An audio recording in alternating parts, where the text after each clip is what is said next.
Police ভাই দুজন দাঁড়িয়ে আছে, রাস্তার মাঝখানে দেখতে পেল সিএনজি রাখা। আর তখন চাকাটা লিক করে দিবে, এদিকে ড্রাইভার সাহেব টের পেয়ে গেল আর বলল, স্যার কি করছেন স্যার, এগুলা করেন না স্যার, মাফ করে দেন, আর কখনো রাখবো না, এভাবে কথা বলছে। আর তখন এই পুলিশ ভাই বলল যে কাকা থামেন, আমরা কখনো এগুলা কাজ করি না, এভাবে কথা বলছিল। আর বলল, চাচা চিন্তা করেন না, চাচাও ক্ষমা চাচ্ছিল। আর বলল, চাচা চিন্তা নেই, আপনার বাসা কোথায় চাচা, এভাবে কথা বলছে। চাচা বলছে এই জায়গা। আচ্ছা চাচা শীতের কাপড় কোথায় পাওয়া যায়, এভাবে কথা বলছে। চাচা তখন দেখাই দিল লোকেশন। আর তখন বলে, আমাদের নিয়ে চলেন চাচা। আর তখন এক পর্যায়ে চাচা তাদেরকে নিয়ে যাচ্ছিল। আর তখন শীতের কাপড়ের কাছে গেল। আর তখন এই পুলিশ ভাই দুজন চাচাকে বসালো। আর একজন শীতের কাপড় নিয়ে চাচার গায়ে পরিয়ে দিচ্ছিল।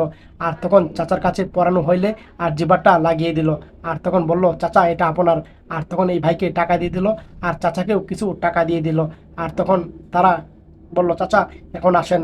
আর চাচাকে সিএনজিতে উঠে দিল। চাচা চলে যান বাসায়। ভালো লাগলে ভিডিওটা শেয়ার করে দিন।